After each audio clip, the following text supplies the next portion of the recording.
Ustaz Yusuf. Okey.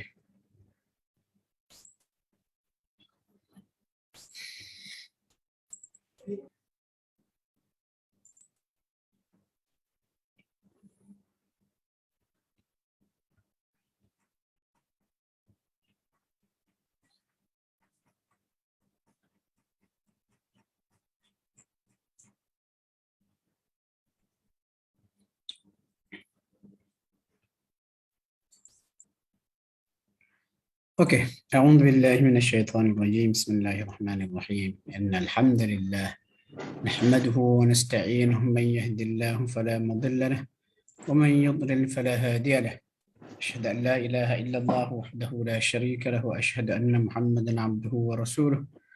Rabbi shrah li sadri wa yassir li amri wahlul 'uqdatam min lisani yafqahu qawli. يؤتي الحكمة من يشاء ومن يؤت الحكمة فقد أوتي خيرا كثيرا ما يذكر إلا أولو الألباب وفوق كل ذي علم عليم. اللهم اهدنا وسددنا، اللهم لا تكلني إلى نفسي طرفة عين، والحمد لله رب العالمين. Assalamualaikum warahmatullahi wabarakatuh. Alhamdulillah, kita bertemu lagi pada malam ni untuk kita kata sesi dengan Akademi Tadabbur Malaysia. Dan insya-Allah untuk sesi saya kita bedah buku ni, itu buku Perang Gerila dengan Syaitan, dan kita dah masuk bab yang ke-7. Ini antara kita kata intisari utama lah, intisari utama kepada isi buku ni. Dia cerita mengenai talbis iblis ataupun tipu daya iblis kepada manusia.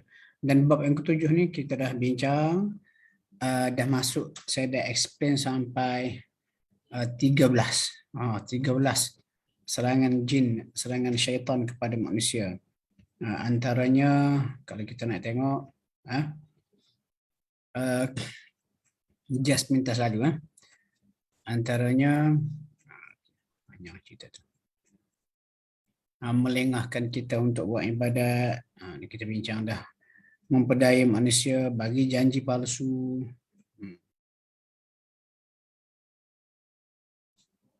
angan-angan, tanamkan angan-angan buat bid'ah, jauhkan manusia pada Al-Quran. Sebab itu kita akan baca a'udzubillahi minasyaitonirrajim.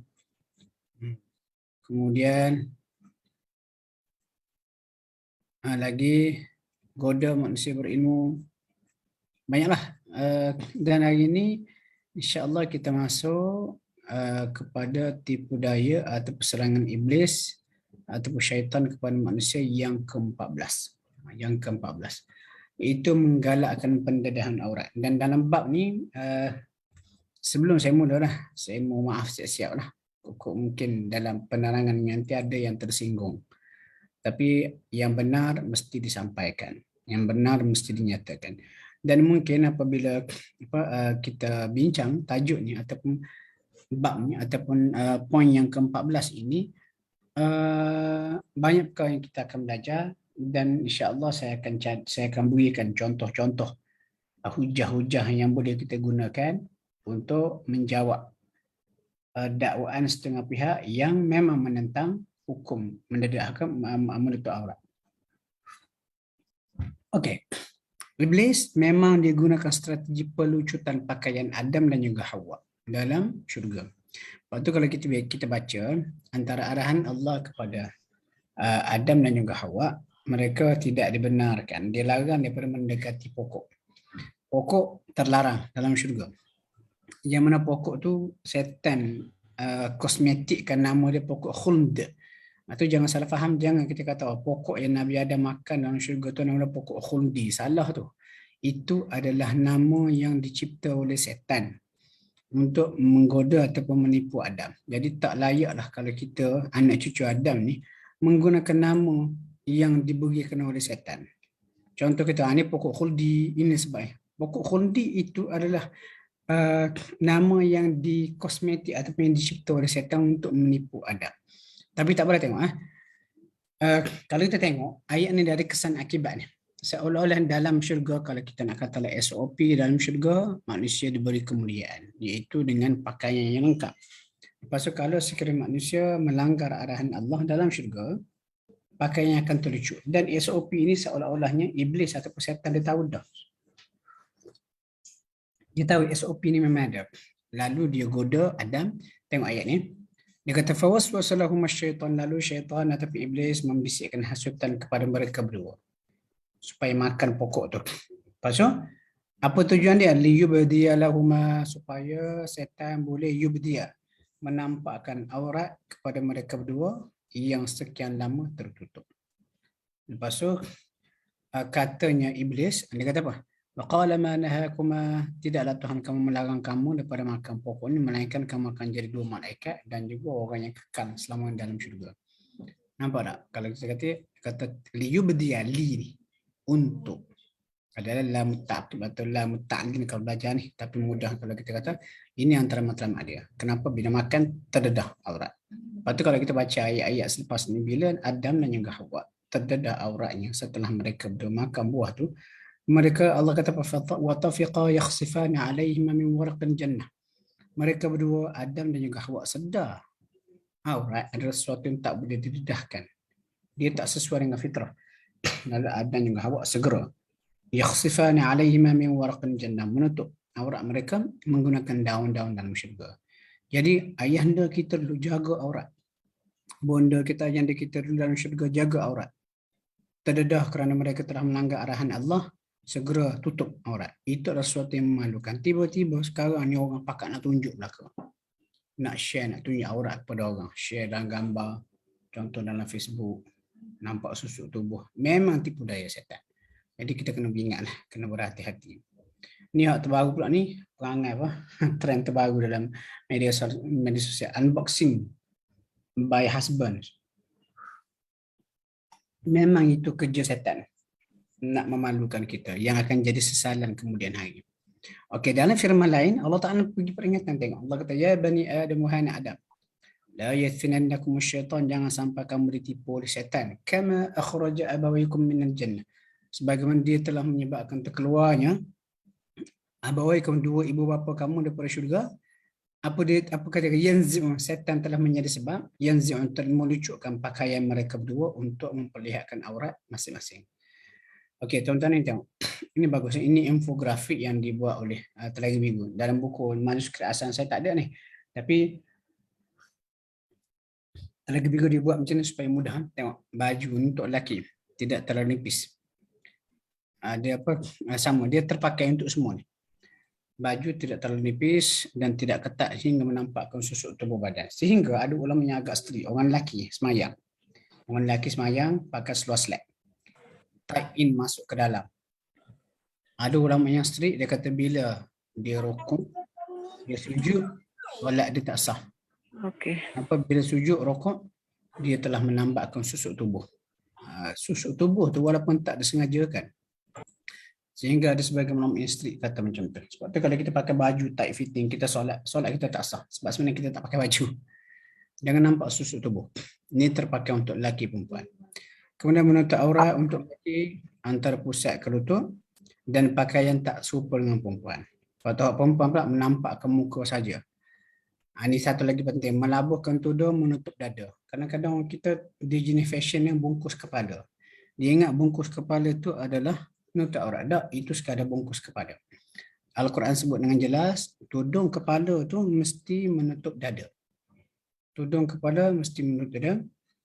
Okey, berpakaian tebal, longgar dan tidak menyepit lelaki, lepas tu menutup kaki. Tutup kaki ni kalau ikut mazhab Syafi'i lah. Tapi kalau mazhab lain, dia agak longgar sikit kaki tu, macam Hanafi dan sebagainya. Okey, kemudian Allah ingin menyelamatkan manusia daripada musibah sosial seperti zina dengan arahan menutup aurat dan menjaga pandangan mata. Walaupun mungkin kita boleh nak beri 1001 hujah, nak berdebat ke, tetapi tidak ada yang paling memahami kita, mengenali kita berbanding Tuhan kita. Kata Allah, kata ayat Allah, qul lil mu'minin, katakanlah kepada orang beriman, yaghuddu min absarihim, tundukkan pandangan, wa yahfadhu furujahum, dan juga furuj, kemaluan. Kenapa disebut tunduk pandangan dan kemaluan? Kalau tengok hubung kait, dia letak antara mata dengan kemaluan. Sebab benda ni lah yang fitrah manusia duk tengok. Allah kata dzalika azka lahum. Buat lagu tu masuk tunduk pandangan, jaga kemaluan. Nampak tak? Hubungan ni kalau kita perhati dia berbentuk dua hala, bukan sehala. Tak boleh kita kata kepada orang perempuan, awak kena pakai elok-elok, jangan pakai tak senonoh, yang pakai mendedahkan aurat, dia tak mau jaga mata, tak boleh. Ataupun orang perempuan, ikut saya lah, saya nak pakai apa pun, ini hak saya nak rasa cantik, awak tu kena tunduk. Tak boleh, tak adil. Dia kena ada give and take. Dan ini adalah satu keadilan yang Allah Ta'ala berikan. Allah kata, hak lelaki tunduk pandangan, hak perempuan jaga kemaluan. Jaga kemaluan, jangan sampai terdedah. Dan kalau kita buat macam ni, kata, dzalika azka lahum. Ini lebih suci bagi mereka, untuk orang lelaki. Lepas tu kalau orang lelaki haji ni tundukkan pandangan mata, insya-Allah hati dia lebih azkar, lebih suci. Dia tak fikir benda-benda. Sebab apa? Mata lah yang menjadi pintu kepada banyak maksiat-maksiat lain. Okey. Okey, mata manusia ni mudah terpaut dengan aurat yang terdedah kerana ia adalah fitrah. Fitrah. Dan mata manusia yang berfikiran jahat lebih mudah terpaut pada pendedahan aurat. Setan pula dia tahu, dia nak rosakkan manusia, dia mulakan dengan puncanya. Kat mana? Pintu.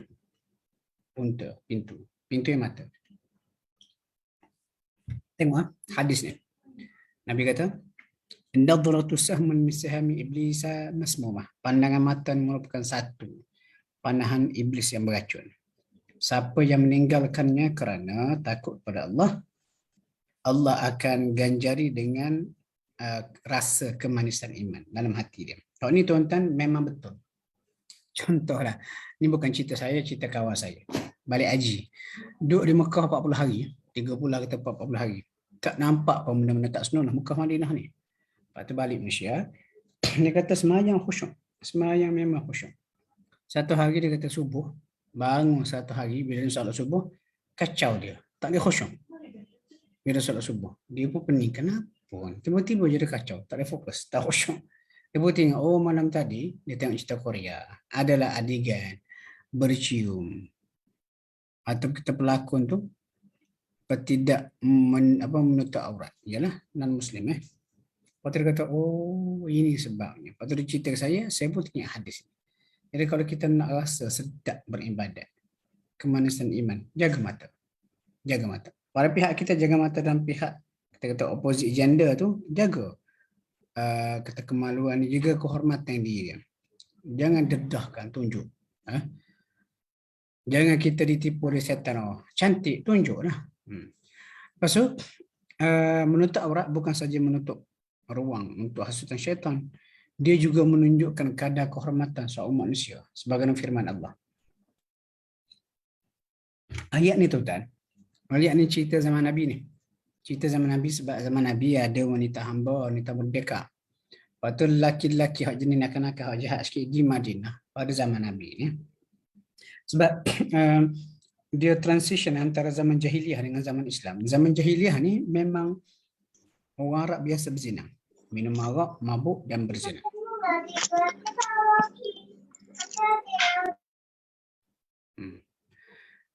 Orang Arab memang minum arak, mabuk dan berzina. Dan bila mereka berzina, orang Arab ni, dia cari pelacur lah. Rupanya pelacur tu ada dah. Pelacur ni profession paling tua katanya di dunia. Dan pelacur-pelacur ni biasanya dalam kalangan hamba. Lepas tu kalau kita baca dalam Al-Quran, dalam surah An-Nur, Allah Ta'ala sebut, Allah Ta'ala kata, وَلَا تُكْرِهُ فَتَيَاتِكُمْ عَلَى الْبِغَاءِ إِنْ أَرَدْنَا تَحَصُّنًا لِتَبْتَغُوا عَرَضَ الْحَيَاةِ الدُّنْيَا. Jangan kamu paksa kata budak-budak perempuan hamba kamu alal bigha, melacur. Kerana kamu nak kehabuan dunia. Sebab apa? Orang Arab jahiliah dulu, kaya-kaya, setengah tua jahat, dia beli pelacur, dia beli hamba wanita, dia paksa pergi melacur. Maksud bapa ayam lah. Dan contoh ayat tadi tu, wala tukrihu fatayatikum, surah An-Nur tu turun sebab apa? Menegur Abdullah bin Ubay. Rupanya Abdullah bin Ubay dia ada 6 orang hamba wanita dan dipaksa mereka ni melacur pada zaman jahiliah dan juga selepas Islam. Jadi bila datang Islam, mereka memeluk Islam dan mereka tak mau lagi melacur. Jadi turun ayat tu tegur. Okey. Jadi pada zaman di Madinah ni, oleh kerana wanita merdeka dan wanita yang hamba ni beza statusnya. Contoh wanita hamba dia lebih banyak bergerak untuk kerja-kerja urusan dan sebagainya. Lalu mereka ni lebih kata-kata longgar dari segi aurat. Lalu pada waktu malam apabila sebelum diwajibkan hijab ni. Bila keluar ya wanita pada waktu malam untuk urusan-urusan, lelaki-lelaki hak nakal-nakal, hak jahat-jahat ni, hak duk tunggu, menunggu pelacur, dia pun tengok, ada perempuan keluar, tidak menutup aurat. Sebab tidak disyaratkan lagi hijab pada masa tu, mereka diganggu. Lalu Allah Ta'ala pun arahkan supaya kena ada kelas pemakaian yang berbeza. Allah kata, wahai Nabi, qul li azwajika wa banatika wa nisa'il mu'min. Katakan kepada para isterimu, anak perempuan kamu dan juga wanita beriman. Wanita beriman. Tengok tu. Ciri iman tu. Dan cerita pasal orang menutup aurat ni dikaitkan dengan wanita beriman tu 2 kali dalam Quran. Dalam surah An-Nur dan ayat ni. Allah kata yudnina alaihinna min julubibihinna. Hendaklah min jalabibihinna. Hendaklah mereka labuhkan pakaian mereka ke seluruh tubuh semasa mereka keluar. Kenapa? Sini, abang tolong lampu bang. Dzalika adana, yang demikian itu pakaian yang kita kata melabuhkan menutup aurat ini adana, lebih mudah untuk mereka dikenali, ay yu'rafna, sebagai wanita yang baik dan wanita merdeka. Fala yu'dan, lalu mereka tidak diganggu. Jadi ayat ini ada 2 makna lah. Kalau kita tengok ada wanita yang pakai sopan, lelaki-lelaki yang nakal, yang jahat-jahat ni, contoh di Madinah, jangan, ini orang pakai sopan ni, kita tengok kacau. Lepas tu tengok pula, ini makna kedua, ini pakai sopan, full menutup aurat, ini wanita merdeka, mungkin anak orang, mungkin isteri orang, kita jangan kacau. Tapi kalau keluar tu pakai yang tidak senonoh, tidak sempurna, ini hamba. Dan hamba tu kalau ikut pemikiran mereka pada zaman jahiliah, ini mungkin nak melacur. Jom kita ikut, kita boleh kata-kata apa berzina dengan dia. Jadi perkara-perkara sebegini.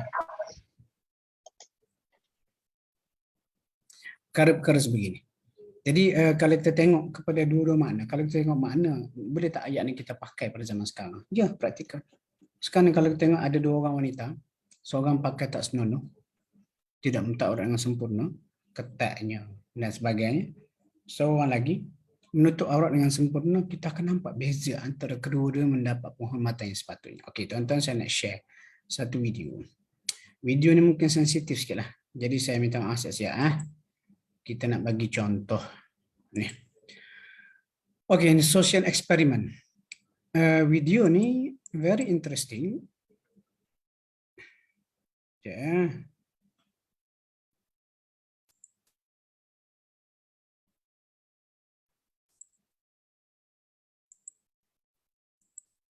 Saya share balik, nak bagi ada sound. Share sound. Okay. 5 hours in casual clothing and walk another 5 hours in. Hey, it's me, Kareem from Are We Famous Now? You might have all seen a video of a woman walking for 10 hours in NYC while getting harassed. Well, I thought I'd do a different version. And in this version, we're going to have my friend walk for 5 hours in casual clothing and walk another 5 hours in hijab, which is the Muslim garb. We're going to see how both compare, and we're going to see the responses she gets. Let's check it out.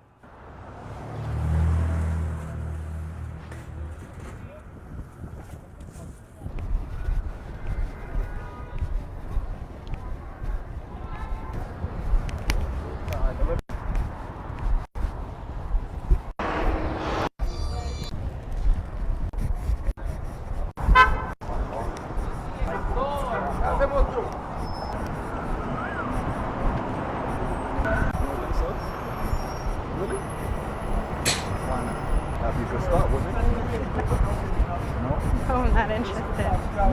No. I have a boyfriend.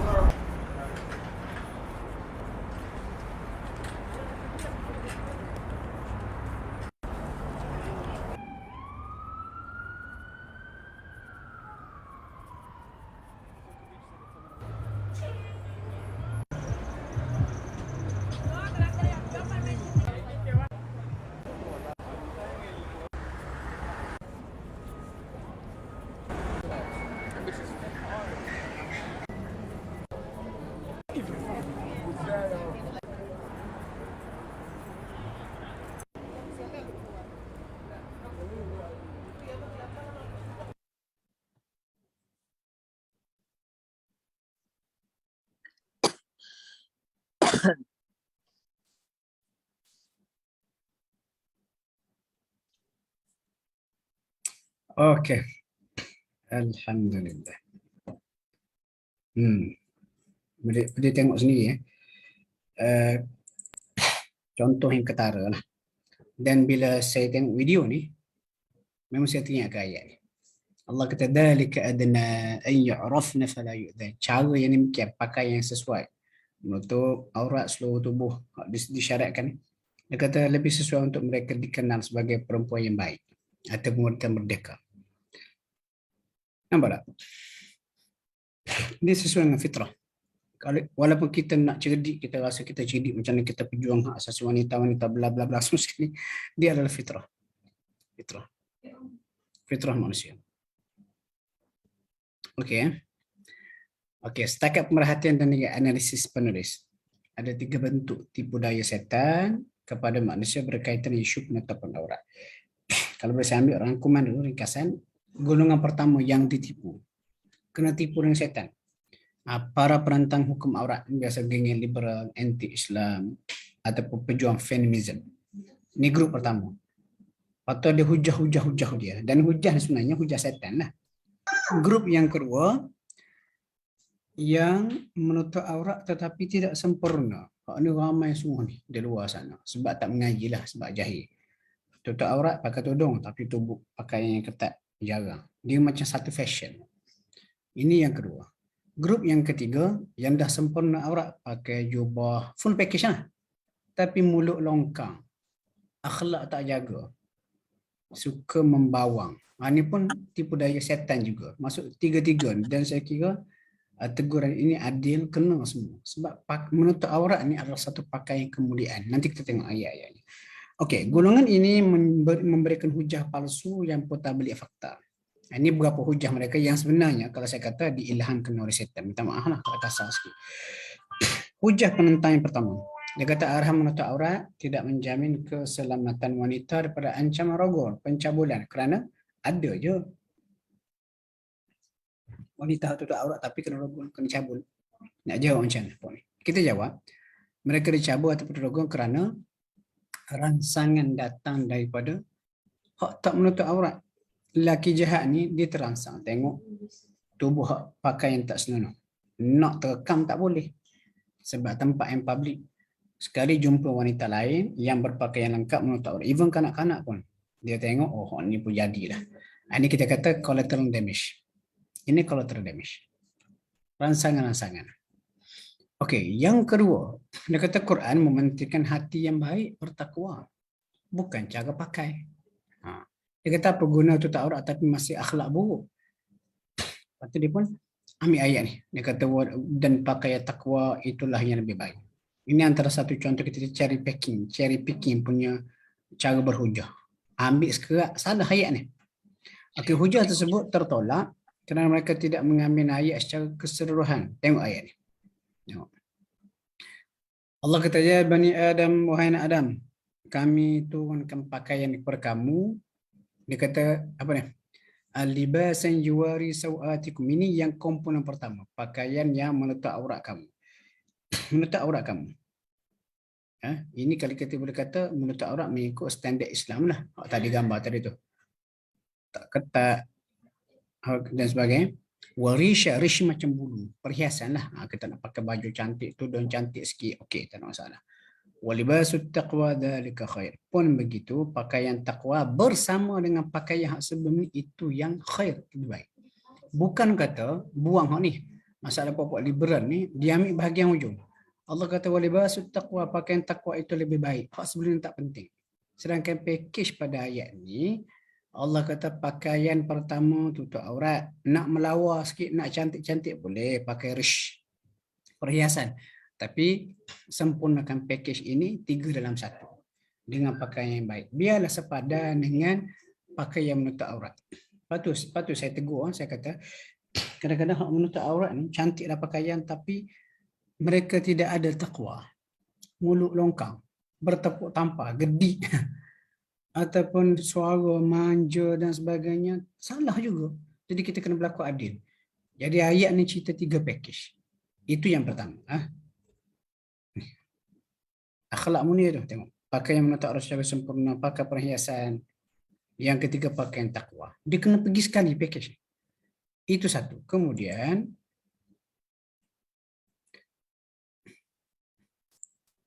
okey tuan-tuan sambil-sambil itu Tadabbur, Akademi Tadabbur Malaysia ini adalah sebuah kita kata badan bebas yang menganjurkan kelas-kelas pengajian berasaskan tadabbur Al-Quran. Ni macam kita dah buat sekarang tadabbur ni. Yang kita ulas ayat ni secara mendalam. Orang yang tak erti tadabbur, dia ambil part ni kan. Walibasut taqwa dzalika khair. Lepas tu dia canang ayat ni. Which is salah lah. Sebab dia package. Allah Ta'ala sebut daripada awal ni. Libasan yuwari. Dan ini antara usaha-usaha yang kita di Akademi Tadabbur Malaysia buat. Jadi tuan-tuan, oleh kerana ni badan bebas bergerak sendiri, kalau tuan-tuan nak menumpang, insya-Allah dapat pahala sama-sama kita menyebar luaskan ilmu-ilmu Islam Al-Quran, boleh menyumbang lah. Kalau nak sumbang doa pun boleh, ataupun nak sumbang segi keuangan pun boleh.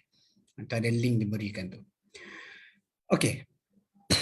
Itu satu. Kemudian kata ayat di atas pakaian takwa ni, sebaik dia kata setelah wanita menutup aurat dengan sempurna mengikut kehendak Allah. Tambahan pula takwa ni maksud apa takwa? Takwa ni kalau baca kalau tengok huraian ataupun tafsiran para ulama, takwa ni diumpamakan seperti melalui jalan penuh duri.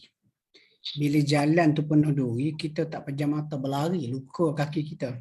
Takwa ni melalui jalan yang penuh duri. Takwa ni ada dua makna. Satu takut, satu jaga. Jaga. Jangan sampai terpijak duri. Kenapa? Takut luka, sakit. Jadi takwa ni orang yang bertakwa, orang yang perhati betul apa yang Allah Ta'ala suruh dan perhati betul tinggal apa Allah Ta'ala larang. Dan antara satu suruhan Allah Ta'ala adalah menutup aurat. Jadi tafsiran yang dibuat oleh pokok ni, dia ambil bahagian hujung tu salah. Sebab takwa tu sendiri pun dah kita kata package. Maksud dia ikut segala arahan, tinggal segala larangan. Allah Ta'ala suruh tutup aurat yang sempurna. Okey, mendakwa diri takwa tanpa memenuhi tuntutan takwa, itu satu kesalahan lah. Satu kesalahan. Dan saya tengok kartun Ujang buat. Memang bijak. Ujang. Kartun ni Ujang. Dia buat ada seorang lelaki pakai spender. Dia lukis. Lepas tu lelaki pakai spender berdiri depan perempuan. Perempuan pakai tak senonoh lah. Dalam gambar. Semua pakai lari belakang. Lepas tu katanya kartun pakai spender sejak lelaki dia kata, kenapa pula walaupun saya pakai macam ni, hati saya baik. Saya seorang yang bertakwa. Betul tak? Tak betul lah. Tak betul. Okey, hujah yang ketiga. Dia kata tidak ada paksaan dalam agama. Lepas tu dia ambil beberapa ayat lagi. Afa anta tukrihun nas hatta yakunu mu'minin, ni ayat yang ke ni. Tapi dua-dua ayat ni konteks samalah. Tidak ada paksaan dalam agama. Mana boleh awak paksa saya menutup aurat? Jadi kita kata memang kita tak paksa, kita bagi tahu. Saya tak boleh je contoh tengok orang pakai tak senonoh di shopping kompleks. Saya tak boleh pergi dekat dia paksa dia pakai tudung. Dan kita orang mengaji agama, kita tak akan buat macam tu. Paling tidak kita doakan dia. Kita doakan dia supaya dapat hidayah. Mungkin dia tak tahu. Tapi nak guna ayat ni kata la ikraha fid din, tidak ada paksaan dalam agama. Ayat ni salah pasang juga. Kenapa ayat ni dia cintu isu akidah? Akidah tu maksud macam mana? Seorang yang dia kata bermaksud siapa saja, guru, individu, bapa kerajaan tak boleh sama sekali memaksa orang bukan Islam untuk memeluk Islam. Kita tak boleh pegang non-Muslim, kita kata jom masuk Islam. Dia tak nak masuk Islam. Kita pun nak paksa dia. Nak tikam dia, nak bunuh dia. Masuk penjara dia supaya dia masuk Islam. Itu maksud ayat ni. Ayat ni bisu ayat akidah. Adapun, bila seorang tu dah beragama Islam, dia terikat dengan segala hukum Islam tanpa pilihan. Contoh mudah, kalau saya nak buat analogi, bawa kereta, kalau kita bawa kereta atas jalan raya Singapura, ikut kita lah. Nak buat apa ikut awak nak buat apa. Tapi buang awak dah naik, bawa kereta atas jalan raya Malaysia, awak kena comply lah dengan undang-undang Malaysia. Apa dia undang-undangnya? Kena ada lesen lagi. Kena ada road tax lagi. Kena pakai seat belt. Lepas tu bila polis tahan, polis tengok tak pakai seat belt. Road tax mati. Insurans pun tak ada. Lesen pun tak ada. Kita pun polis kata, saya nak saman awak. Lepas tu tiba-tiba awak kata, mana boleh macam ni? Ini kereta saya beli. Awak tak boleh paksa saya untuk ambil lesen. Ambil road tax. Lepas tu bergaduh dengan polis. Polis pun keluarkan saman. bagi kita. Kita pun nak marah. Awak tak boleh paksa saya. Ini hak asasi saya. Kita pun koyak saman tu depan-depan polis. Kita berkata, I see you in court. Bawa lah ke mahkamah. Menang siapa? Menang polis. Sebab once awak dah duduk atas jalan raya Malaysia, awak kena comply dengan undang-undang Malaysia. Sama juga once awak dah kata awak Muslim, awak kena comply dengan syarat-syarat Islam. Contoh semayangnya, puasanya, zakatnya, antara satunya adalah menutup aurat. Jadi kalau kita kata, mana boleh? Ikut saya lah. Saya tak nak semayang. La ikraha fiddin. Baca ayat tu. Tak kenalah ayat tu, konteks dia. Kita tak boleh paksa. Contoh kita pergi dekat Acong ke, ataupun Mutusami, tapi rumah kita, kita paksa dia masuk Islam. Pada masa tu Mutusami baca, La ikraha fiddin. Betul Mutusami. Tapi once awak dah masuk Islam, awak kena buat lah. Walaupun begitu, nak kena faham, ni konteks berbeza. Katakanlah kawan kita tu dah kata Muslim, mengaku Muslim, tapi dia tidak semayang. Dia tidak menutup aurat dengan sempurna. Kita memang tak boleh cekik dia, paksa dia. Kita sekadar boleh remind dia. Dan kalau sekarang dia guna ayat la ikraha fiddin tu, kita kata tak betul lah ayat tu. Untuk orang yang dah masuk Islam, dia kena pakai ayat ni. Allah kata apa? Wa ma kana lil mu'minin, tidak sepatutnya bagi lelaki beriman, wala mu'minatin, dan juga wanita beriman. Idza qadallahu wa rasuluhu amra, bila Allah dan juga Rasulullah dah tetapkan suatu keputusan tentang agama ni, ay yakuna lahumul khiyaratu min amrihim. Dia nak buat pilihan sendiri pula. Kita kata ini prinsip. Tapi boleh kita nak paksa? Tak boleh. Kita sekarang tegur, contoh kawan kita kerah kepala, tak nak puasa, tak nak solat. Kata nak puasa tak ada penguatkuasaan undang-undang, tapi tak nak solat tu still tak ada lagi lah. Tapi kalau ikut sebenarnya government pun kena ambil tindakan juga. Kalau tak solat ni boleh ditangkap, lepas tu diberi penerangan, diminta taubat dan sebagainya. Sama juga kalau tak minta aurat. Macam kita tak adalah sampai macam Aceh pakai tak senonoh terus kena saman, kena saman. Kita tak ada macam tu. Maksud kita lebih terbuka lah dalam bab tu. Jadi sekarang ni apa yang saya nak tegaskan di sini, ayat la ikraha fiddin yang digunakan oleh puak-puak ni tak betul. Salah konteks. Once awak dah masuk Islam, awak dah mengaku Muslim dan beriman, awak kena ikutlah kehendak Allah. Kalau tak nak ikut juga, awak tanggunglah di akhirat. Oleh kerana kita ni tak ada undang-undang macam di Aceh. Tak menutup aurat dengan sempurna, kena saman. Dan kita tak buat benda tu. Dan saya pun secara peribadi, saya macam kurang setuju lah juga kalau kita hukum seperti itu, walaupun mungkin dia berkesan. Saya lebih suka kalau kita beri pendidikan. Kenapa kena tutup aurat dengan sempurna? Itu melambangkan kemuliaan kita. Maksud tubuh kita ni bukan mudah-mudah orang boleh tengok macam tu je. Hanya untuk orang betul-betul layak untuk tengok tubuh kita. Siapa? Contoh suami ataupun isteri. Jadi kalau awak tak nak ikut, awak kata ikut hak saya lah. Kita tak dipaksa lah. Tapi kita kata, kalau awak kata awak ni Muslim beriman, awak kena comply lah. Sebab ayat ni sebut macam ni. Cuma tuan-tuan, konteks ayat sebenarnya, wala mu'minin li mu'mini, wanita, orang beriman lelaki ataupun perempuan ni, mukmin ni sebenarnya refer kepada Zaid bin Harithah. Mukminatin refer kepada Zainab binti Jahsh. Sebab apa? Zaid bin Harithah kita tahu dia ni anak angkat Nabi. Waktu orang Arab jahiliah ni, kalau anak angkat dah jadi anak betul, katalah Zaid anak angkat Nabi menikah dengan Zainab. Bila Zaid menceraikan Zainab, ayahnya Nabi haram menikah dengan Zainab. Itu budaya Arab jahiliah. Dan Allah Ta'ala nak batalkan benda tu secara praktikal. Allah Ta'ala mula-mula sekali arahkan supaya Zaid, mukmin ni berkahwin dengan Zainab. Dan ternyata mereka berdua tidak sekufu, tidak sepadan. Jadi bila tak sepadan, tidak adalah kesefahaman. Lepas tu Zaid pun rasa macam nak cerai Zainab. Nabi kata tak boleh. Lalu ayat tu Nabi kata tak boleh bagi lelaki beriman seperti Zaid dan juga wanita beriman seperti Zainab. Kalau Allah dengan Rasul dah tetap kamu kena menikah, kena buat pilihan lain, tak boleh. Dan ternyata mereka berdua comply dengan syarat itu. Okey, habis ya. Hujah penentang yang keempat. Dia kata walaupun tak menutup aurat, seorang individu ada juga yang tetap beriman dan berhati baik. Ini pun dia kata beriman dan berhati baik. Sebab tu tuan-tuan kalau kita baca dalam Quran, ada sampai 55 ayat menggandakan iman dan juga amal soleh. Bacalah surah Al-Asri.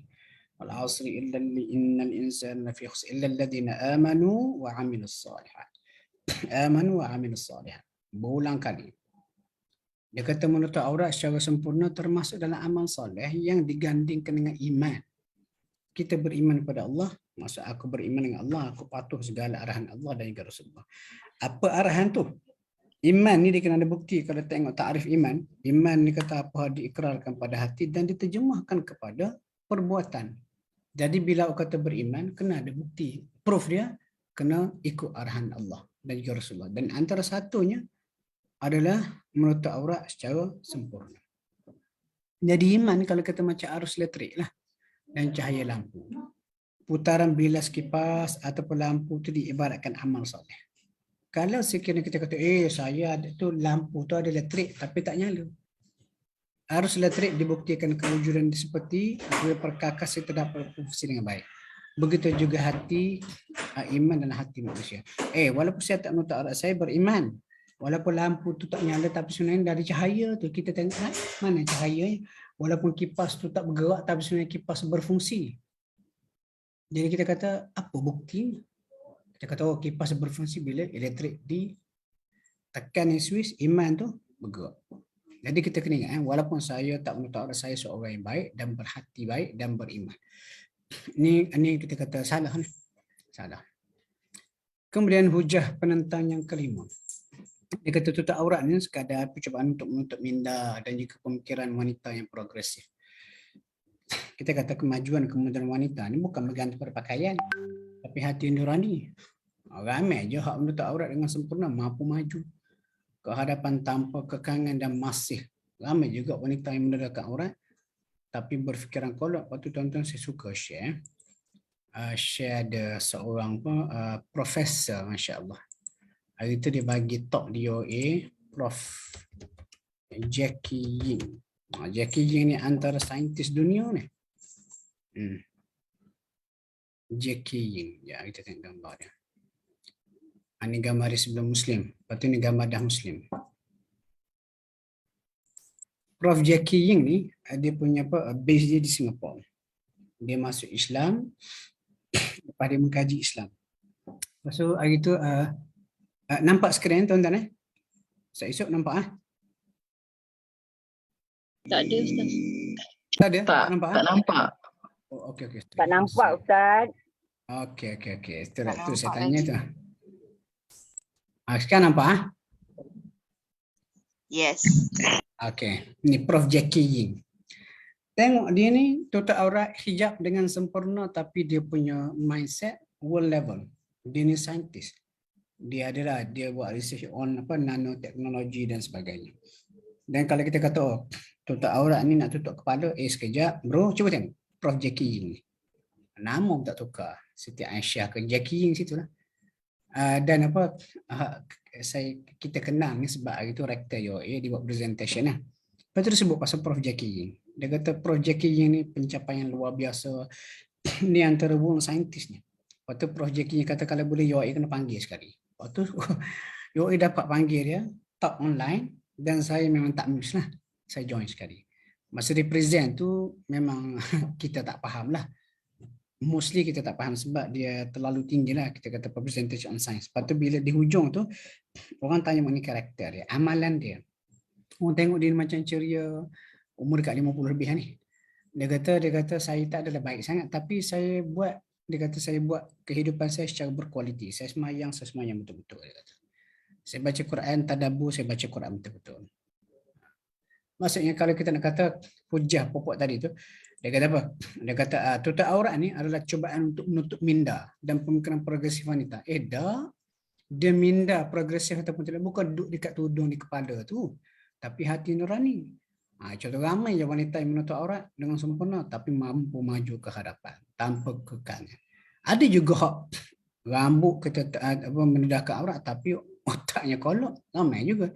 Jadi ini penghujahan yang salah. Jadi bila dia jawab hujah yang salah, kita pancung habis. Hujah yang keenam. Dia kata tak guna tutup aurat kerana tak menjamin kesucian jiwa. Dia kata ramai je wanita menutup aurat tapi ketangkap basah, bulu longkang, buat maksiat.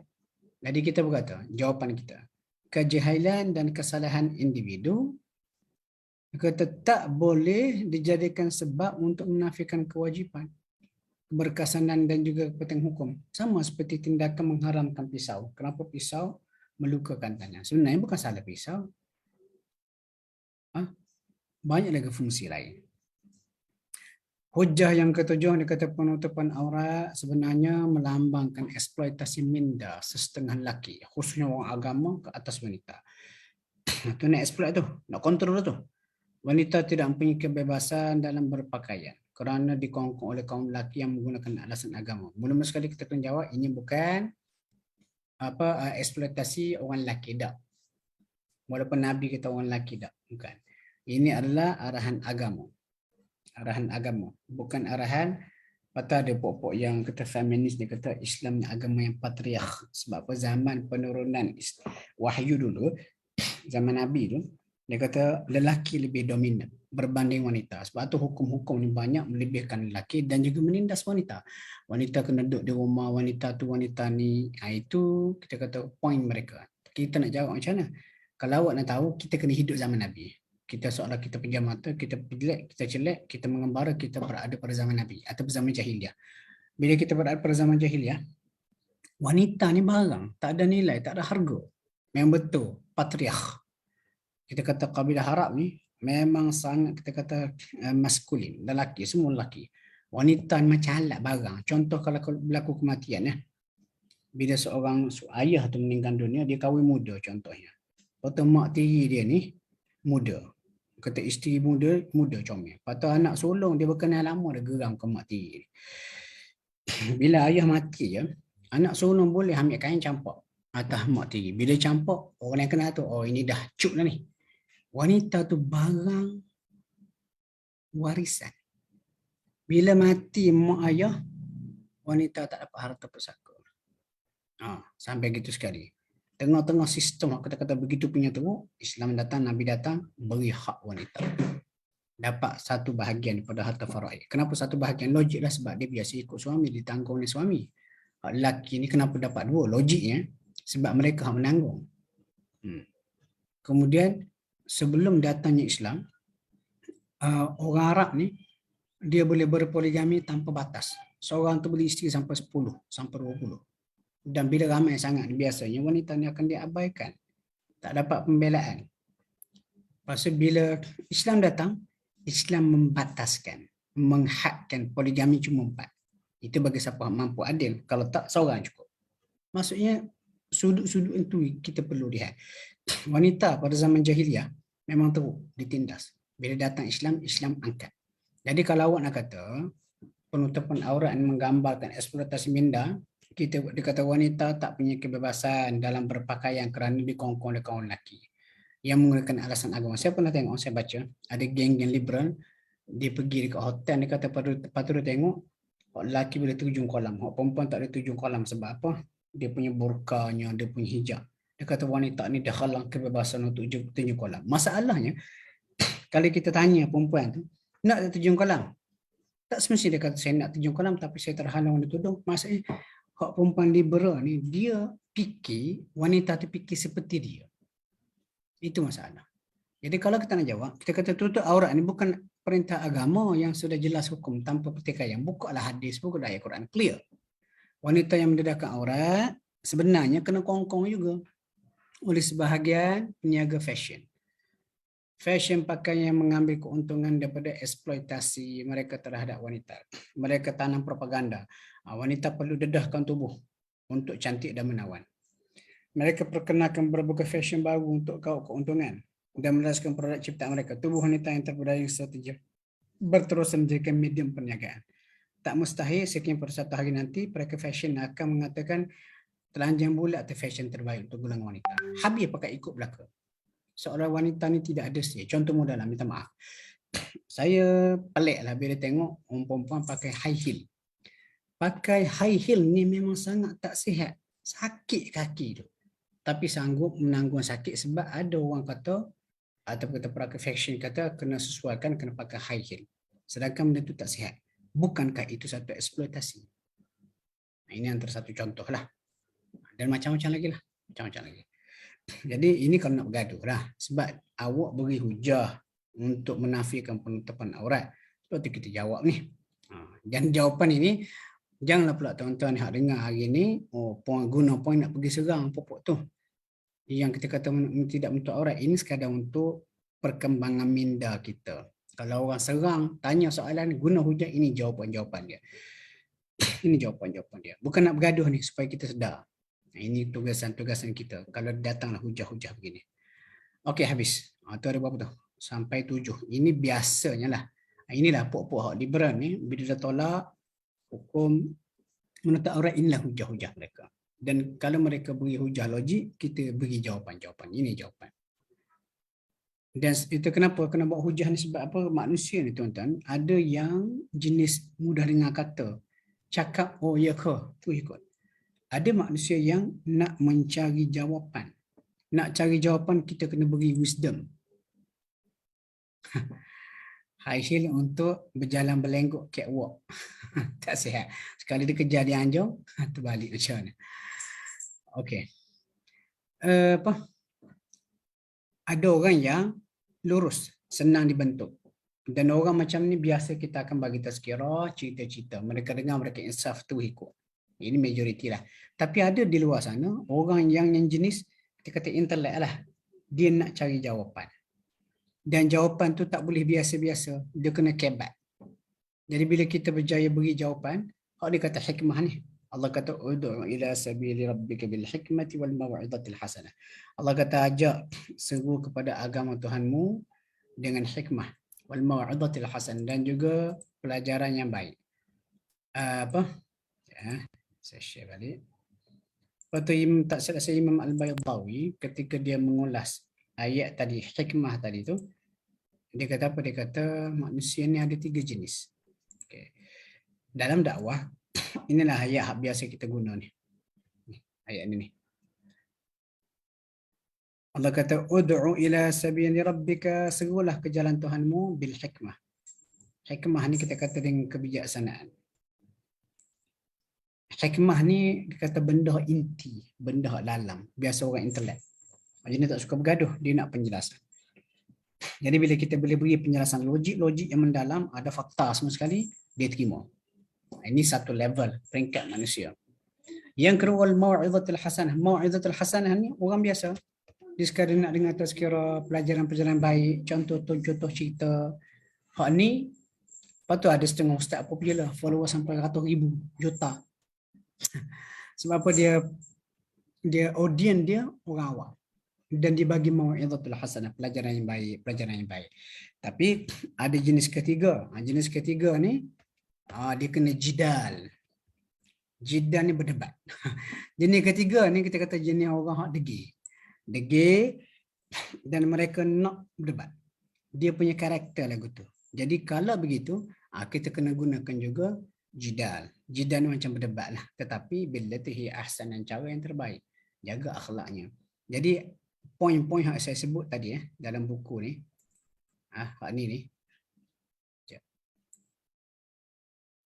Sampai 7 tadi tu, itu semua kita kata poin jenis orang-orang yang suka berjidal. Ini sampai 7. Tapi kalau dia bukan berjidal, bukan jenis bergaduh, jenis dengar pelajaran tu ikut, kita tak perlulah benda ni. Tak perlu benda ni. Waktu buku saya ni, kalau nak kata dia boleh disesuaikan dengan semua level lah siapa baca. Okey, yang kedua, golongan kedua yang ditipu oleh setan ni, dia kata penipuan terhadap pemakai tudung tapi tak faham hukum aurat. Oleh kerana jahil tentang menutup aurat, mereka ingat ini tudung je, tutup rambut. Skup menutup aurat sebenarnya merangkumi penjagaan seluruh tubuh dan juga akhlak lah. Okey, setengah individu daripada golongan ini beranggapan tutup aurat sekadar fashion. Fashion hakikatnya pemakaian tudung yang mendedahkan dada. Walau bagaimana hakikatnya kata bersanggung tinggi, pemakaian baju seluar yang jarang, singkat, ketat, sendak, semualah tak nak sebut tu. Kata kerana masih dapat menimbulkan gairah ataupun membangkitkan nafsu. Dosa mereka tetap sama seperti orang yang tidak menutup aurat. Okey, syarat ni mudah. Formula mudah. Syarat penutupan aurat yang sempurna kita boleh tengok pada hadis ni. Hadis ni, tengok. Nabi kata 2 golongan ahli neraka yang belum aku temui. Nabi tak nampak lagi sebab zaman Nabi tak nampak lagi benda ni, tapi kemudian akan keluar, dan betul keluar kemudian. Yang pertama dia kata kaum, petugas kaum yang zalim. Maksudnya ni kita kata tentera ataupun askar-askar ataupun polis-polis rejim-rejim yang zalim, yang memiliki cemeti seperti ekor lembu, pukul manusia dengannya. Maksud dia, bos kata apa buat? Tangkap, masuk penjara, dalam penjara seksa. Setengah rejim zalim seksa sampai mati. Itu golongan yang pertama. Golongan yang kedua, dia kata wanita yang berpakaian seperti telanjang, masuk pakaiannya jarang, ketat sehingga nampakkan susuk tubuh. Mereka juga menyimpang daripada ketaatan kepada Allah kerana tak jaga kehormatan diri. Cenderung kepada kaum lelaki dan menarik perhatian kaum lelaki dengan lenggok jalan, pergerakan bahu, catwalk dah ni. Serta kepada mereka bersanggut seperti bonggol unta. Masuk bonggol unta ni, kita pakaian dia tu pelik lah, menarik perhatian orang. Orang tengok, nak tengok lagi sekali. Lalu orang terangsang, nak tengok lagi. Okey, mereka tak akan masuk syurga dengan kemasukan awal, malah tak berpeluang mencium bau syurga. Biarpun bau syurga itu sebenarnya dapat dihidu dalam tempoh perjalanan sekian jauh, Nabi kata. Ni kalau tengok terjemahan saya petik ni, saya petik terjemahan ni daripada syarah Sahih Muslim oleh Imam An-Nawawi. Sebab kalau tengok permatan hadis ni, perkataan-perkataan ni, dia kata nisaun kasiyatun ariyatun mumilatun mailatun. Ini kasiyah yang berpakaian, ariyat berbogel. Lepas tu mumilat menyimpang, mailat condong. Ini semua ni nak faham perkataan ni, perkataan Nabi gunakan daripada perkataan yang ringkas padat, luas maknanya. Tak boleh terjemah begitu, sebab tu terjemahan ni ada banyak dalam bracket ni. Ini saya petik daripada huraian Imam An-Nawawi ketika menghuraikan hadis ni.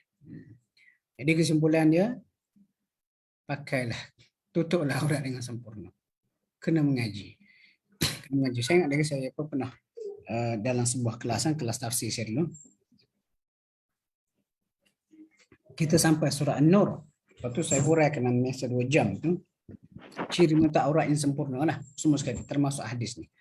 Lepas tu dalam seminggu saya pergi berjalan lah ke rumah anak murid ni, join kelas tu. Lepas tu masa sembang-sembang dia kata, Ustaz, sebelum masuk kelas Ustaz, saya pergi ke pejabat, saya tengok staf saya pakai biasa. Tak nampak apa salah. Lepas join kelas Ustaz huraikan, dia kata menutup aurat yang perempuan ni secara sempurna apa dia benda do and don'ts. Lepas saya masuk kelas Ustaz, saya pergi ke pejabat, saya terkejut. Saya tengok ramai staf saya di pejabat, perempuan-perempuan ni tidak comply dengan cara menutup aurat yang sempurna. Lepas tu saya pun kata, kenapa ada dua persepsi berbeza? Sebelum pergi ke kelas, lain sudut pandangnya, nampak biasa. Bila pergi ke kelas, belajar, baru nampak kesilapan-kesilapan. Sebab apa? Dia kata maksudnya ada peningkatan ilmu. Ada peningkatan ilmu. Sebab tu kadang-kadang, apa saya nak sentuh, kalau sekiranya orang alim, orang berilmu, menegur sesuatu, kita jangan cepat melenteng ataupun membantah. Sebab mereka melihat dengan ilmu, kita tidak melihat dengan ilmu. Dalam semua bidang macam tu. Contoh kita ni orang dalam bidang pengurusan. Kita tahu pengurusan yang betul, pengurusan yang salah. Lepas tu kita pun tengok, kawan kita, kehidupan dia berterabur kerana pengurusan yang tidak betul. Lalu kita nak betulkan dia. Lepas tu kita pun betulkan dia, kita beritahu. 1, 2, 3, ini kesilapan-kesilapan. Sepatutnya kena buat macam ni. Jadi selepas dia dapat ilmu, baru dia perasan. Oh, rupanya kesilapan aku begini. Sama dalam kes, kita kata wanita yang menutup aurat. Kenapa saya sebut ni? Sebab ada setengah-setengah tu bila kita cuba explain benda ni, mereka melenteng. Mereka melenteng dan tidak menerima kebenaran. Sedangkan nas-nas yang kita bawa ni. Nas-nas yang kita bawa ni. Jadi bila murid saya kata, Ustaz, dia kata baru nampak. Saya kata Alhamdulillah, ilmu telah, maksudnya ilmu yang tuan belajar tu, berdasarkan Al-Quran dan juga sunnah Nabi ni, telah membuka pintu hati. Hak tertutup bagi nampak. Ini beza antara orang berilmu dan orang tidak berilmu. Okey. Habis. Kemudian yang ketiga ni, penipuan terhadap golongan yang beranggapan sudah untuk aurat tapi tabarrush, berhias secara lebih ataupun tidak menjaga akhlak. Ini contoh-contoh mencemar. Dia kata pakai tudung tapi keluar dengan lelaki. Pakai tudung tapi tak solat. Pakai tudung pemalas. Mulut jahat. Suka mengumpat dan sebagainya. Ini perkara yang merosakkan. Sebab tu kalau kita nak kata mudahnya macam ni. Once tutup aurat, akhlak biasa iri. Jangan kerana kecuaian kita, akhlak kita menyebabkan pakaian nak cantik tu jadi huduh. Keringkasnya, sebelum kita berhenti, pendedahan aurat adalah senjata syaitan untuk rosakkan manusia. Penutupan aurat adalah surahan agama yang wajib dilaksanakan oleh orang yang benar-benar beriman pada Allah dan juga Al-Quran. Ia bukan sekadar pakaian, fashion, no. Ia datang berpakej. Pakaian luaran yang menutup susuk tubuh serta pakaian dalaman, akhlak, takwa. Jadi lepas ni kena beringat. Kena beringat. Okey. Tengok Okey, ni ciri-ciri untuk ni pun infografi infografi yang dibuat oleh Telaga Biru. Untuk wanita dia kata tutup leher dada dengan tudung. Kemudian tidak melakukan perkara yang boleh menarik perhatian lelaki asing seperti bersolek berlebihan, wangi lebih-lebih tak boleh. Lepas tu kalau wangi itu sekadar untuk menutup bau badan, contoh kita kerja di pejabat sampai petang kalau kita pakai perfume mungkin menyebabkan orang tak selesa, boleh. Tapi jangan pakai minyak wangi mengalahkan Pontianak. Lalu je orang ingat Pontianak lalu. Jangan. Lepas tu bersuara melirik manja, suara kita dengar suara tu meremang belum. Ada saya jumpa. Manjanya berlebih. Ada ayat tu Allah Ta'ala tegur isteri Nabi, jangan lunakkan suara. Kalau nak manja, nak lunak semua buat dengan suami. Kita dapat pahala tu. Merangsang suami dapat pahala. Berjalan secara menggoda ni catwalk lah. Okey, untuk lelaki tidak menampakkan susuk tubuh dengan pakaian jarang dan juga ketat. Entah dia kan ni. Contoh naik basikal pakai ketat-ketat. Itu yang tidak menutup aurat. Berakhlak mulia, menjaga kehormatan, tidak mengumpat, tidak khianati amanah dan sebagainya. Tidak berkata menempati masa. Hak ni pun saya masuk ni. Tak buang sampah. Kenapa ada pakai kopiah selamba buang sampah ikut tingkat kita. Kita kata innalillah. Buka lah kopiah tu. Jangan dijatuhkan maruah pakaian nak melambangkan agama tu. Allahuakbar. Okey, habisnya kita minggu ni sejam lebih untuk topik yang ke-14 saja. Saya kira setakat tu lah. Kalau ada soalan, kita buka untuk soalan. Allahuakbar.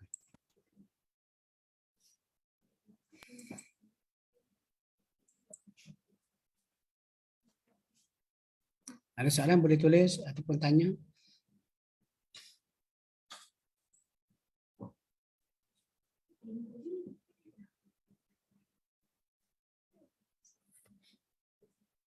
Lepas tu satu lagi kalau boleh saya tegur lah. Katakanlah sebelum ni kita tak tahu. Biarlah. Allah Ta'ala tak akan apa hukum. Kita tak tahu. Once kita dah tahu, zaman-zaman gelap sebelum ni kita tak tahu tu, kita baiki. Macam contoh ada ramai lah kita baca selebriti Selebriti bila mereka hijrah di akhir usia, dia macam apa, gambar-gambar masa muda tidak menutup aurat tu masih berada berlega dalam media sosial.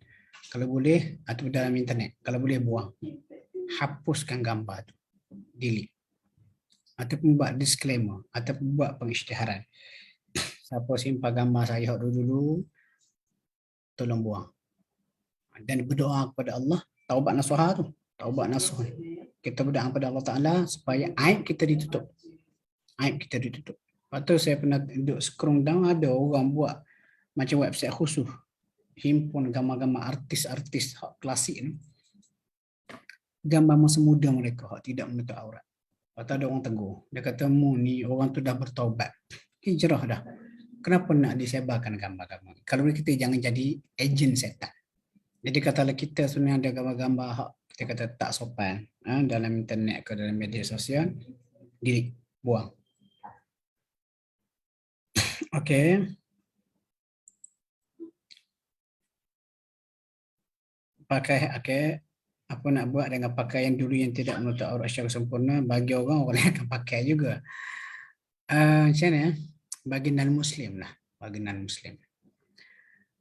Adakah Ustaz memakai hand sock stokin budaya Nusantara. Dia prinsip dia macam ni. Aurat kita ni untuk orang perempuan seluruh tubuh kecuali muka dan juga tangan. Pakai handsock tu mungkin bila dipakai baju biasa, contoh baju kurung ke, lepas tu macam terselok ke sikit, dia nak cover supaya tak nampak tangan. Jadi tak ada masalah lah. Tetapi ramai yang duk buat pakai t-shirt dengan pendek pakai handsock. Itu saya kurang setuju. Sebab handsock tu menampakkan susuk tubuh. Syarat dia tadi tak boleh ketat menampakkan susuk tubuh. Lainlah kalau kita pakai baju kurung longgar, lepas tu kadang-kadang mungkin kita angkat tangan jatuh, nampak lengan tangan, pakai handsock untuk cover yang tu tak apa. Tapi kalau pakai t-shirt ketat, lepas tu pakai handsock macam seorang nak cover kulit, itu tidak tepat, tidak menepati ciri-ciri menutup aurat. Sebab dia kata tadi tidak boleh ketat. Kata pun yang berjisim, ketat. Jadi kena ubah. Betul, kita kena belajar. Mungkin Ustaz Yusof ataupun Akademi Tadabbur boleh buat satu sesi aurat menurut Al-Quran dan juga Sunnah. Kita combine dalam masa mungkin sejam, kita huraikan macam mana. Itu antara satu inisiatif yang baik dah. Ke Ustaz Akademi Tadabbur dah ada buat Saya Yusof dah ada buat ke? Benda tu mungkin boleh highlight ataupun boleh iklankan balik. Belum lagi ya? Oh, okey. Itu mungkin boleh ambil satu peluang tu. Dan saya suka lah kalau sekiranya sesi tu kalau ada biar ustazah yang buat. Bolehlah pilih mana ustazah dalam bidang tafsir ni ataupun Quran hadis mungkin dihuraikan. Okey. Dan itu satu hal. Kemudian satu lagi, suami-suami dalam ni pun kena tegur isteri, kena particular. Bila isteri keluar rumah, dia berpakaian dengan pakaian yang tidak sopan, kena tegur. Dan kalau dia berkeras, masuk tukar baju. Kadang-kadang orang perempuan ni, tama-tama dah berusia dalam kahwin, dia kena nak mudah. Tapi walaupun dia kata nak mudah, pakaian itu tidak sopan. Paksa, masuk tukar. Cakap elok.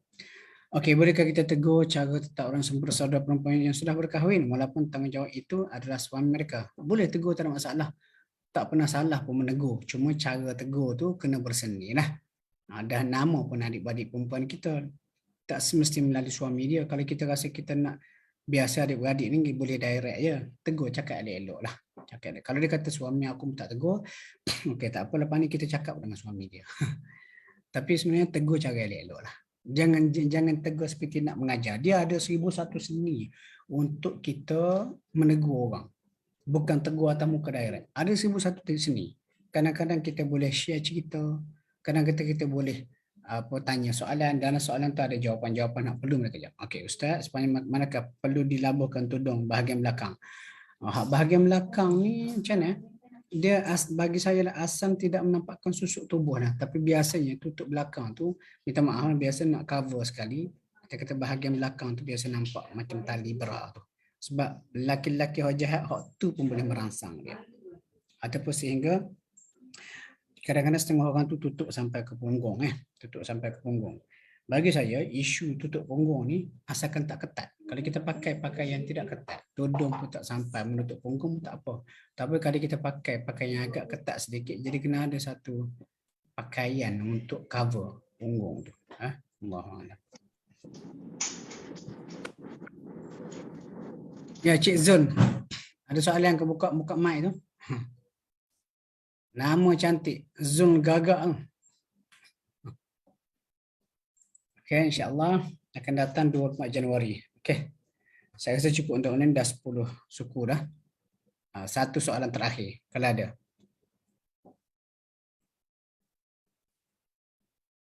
Okey. Tak ada. Alhamdulillah. Saya kira cukup untuk malam ni. Apa yang baik daripada Allah Subhanahu Wa Taala, apa yang buruk daripada kelemahan di sini. Mudah-mudahan kita semua belajar dan kita dapat selamat daripada tipu daya iblis dalam perang gerila kita dengan syaitan. Allahu a'lam. Assalamualaikum.